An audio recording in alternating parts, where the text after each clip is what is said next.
Sveiki, aš esu Simonas Dabkevičius, Kauno Aušros gimnazijos 4F klasės gimnazistas. Artimiausiu laiku jūs matysite informacinę pažintinį filmą apie SSRS įtvirtinimus naujajame pasienyje, plačiau žinomus kaip Molotovo linija. Molotovo linija tai Tarybų Sąjungos pradėti statyti fortifikacinę liniją. Jie paraneksuotas Lietuvos, Lenkijos, Baltarusijos ir Ukrainos teritorijos. Dėl laiko stokos įtvirtinimai buvo suprojektuoti paskubomis ir įrengti neatsakingai. Lietuvos statybų planavimo darbai pradėti jau 1940 vasarą. Planavimas strigo, nes naujai okupuotose teritorijose SSRS karinė infrastruktūra dar nebuvo pilnai įsitvirtinusi. Bet jau nuo pat pradžių buvo aišku, kad greitis šiame darbe yra svarbiau nei kokybė. 1941 metais planai galiausiai buvo parengti ir Lietuvos teritorijoje buvo suformuoti Telšių, Šiaulių, Kauno ir Alytaus įtvirtinti gynybiniai rajonai. Pavasarį visose rajonuose buvo pradėti statybos darbai. Su kolega Kipru Tamašausku iš 4 klasės nusprendėme surengti ekspediciją į Telšių įtvirtintą rajoną ir patys įsitikinti darbų rezultatais. Matysite bunkerius iš Palangos apylinkių bei Rudaičių gynybinio mazgo.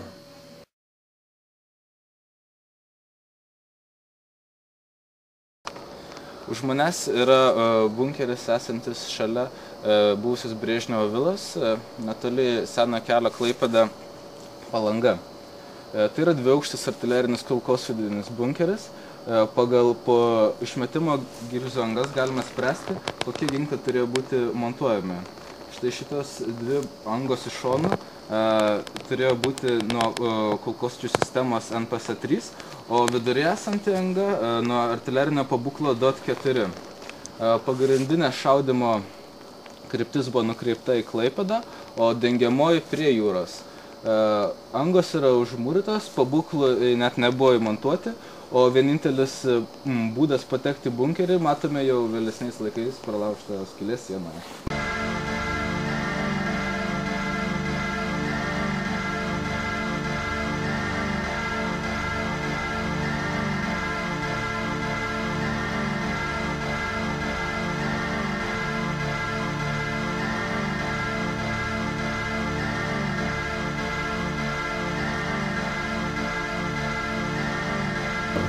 Čia matome kulkosvaidžio NPS sistemos ambrazūrą ir kadangi bunkeris yra visiškai užmūrytas, tai čia buvo vienintelė anga, pro kurią mes patekome.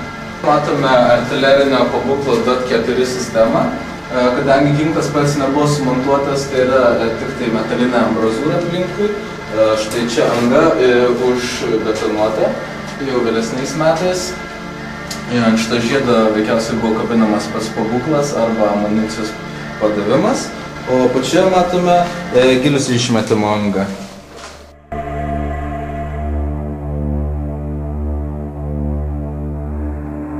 Esame šalia Birito kalno Palangoje. Molotovo linijos statyba neaplenkia ir šitos vietos. Už manęs esantis bunkeris priklausė Telšių įtvirtintam rajonui. Tai yra vienos ambrazūros bunkeris. Neaišku, koks ginklas jame turėjo būti montuotas, bet kolegos iš Lenkijos spėja, kad tai kulkosvaidžių sistema NPS-3. Anga, kaip matoma, užmūrta, bet jie padaryta skylė. Galima prieiti ir pabandyti iš arčiau pažiūrėti, kas matosi.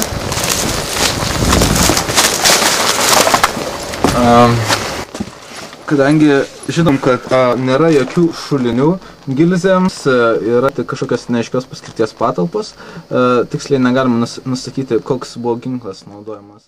Tolumoje turėtų būti išėjimas. Esame prie bunkerio netoli Palangos, prie atrakciono parko. Tai yra vienaukštis bunkeris, turės būti ginkluotas dviem NPS-3 kulkosvaidžių sistemomis. Kitos ambrazūros nėra išlikusios. Šaudymo angos yra nukreiptos į Kretingos pusę.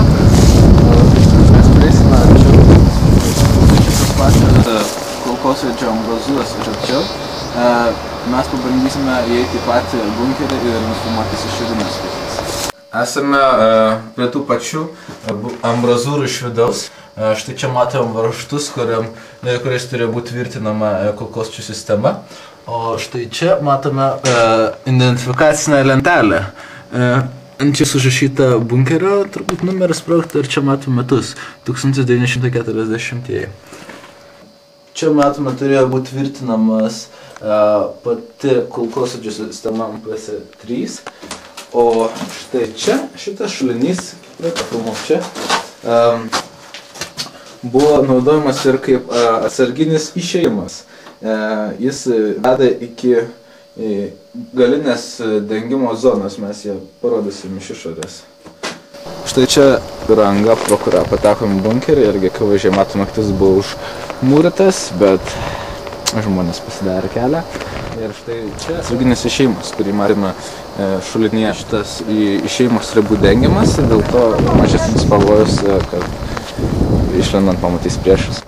Esame prie bunkerio, kuris yra netoli Nago kalno ir jis yra vienaukštis, ginkluotas 3 MPS-3 sistemomis. Ginklai, kaip ir visose Molotovo linijos bunkeriuose, nebuvo įstatyti. Štai matome tokiam brazūras, jos yra užmūrytas, 2 iš 3, mes vieną matom šiek tiek ir pradėjo ten. Yra informacijos, kad šitas bunkeris nėra tuščias ir viename iš šaudymo angų gyvena benamiai.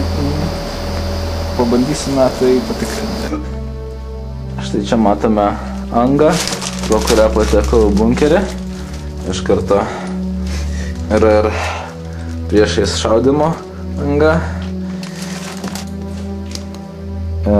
Štai čia matome, kad jaunieji hitlerininkai užėmė šitą bunkerį jau buvo. Matosi aktyvaus ūkininkavimo pasekmės. Iš šitos vamzdžio darau prielaidą, kad ši nedidelė patalpa galėjo būti tualetas. Esame viena iš šaudymo patalpų, kaip jau minėta, kurioje galėjo būti įsikūrę benamiai. Ir tai yra tikra tiesa, štai matome guolį ir tai yra vienas iš praktinio panaudojimo Molotovo bunkerių. Sprendžiant iš visko, čia turbūt buvo gaminamas maistas ir narkotikai, matome tokį kompą gabaliuką.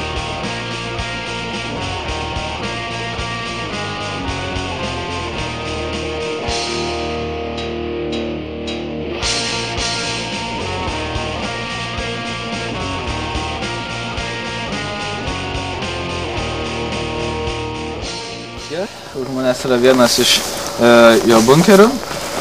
Iš ambasadūrų sprendžiant, tai turėjo būti sumontuotas jame 2 MPS-3 kulkosvaidžių sistemos ir vienas artilerinis pabūklas. Angos kaip visur buvo užmūrytas, tai čia matome jau sugriautas mūras. Jau bandysime į vidų.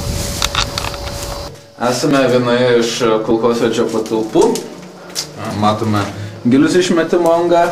Štai čia vienas iš 4 likusių varžtų, kuris turėjo būti tvirtinamas Maksimo kulkosvaidis.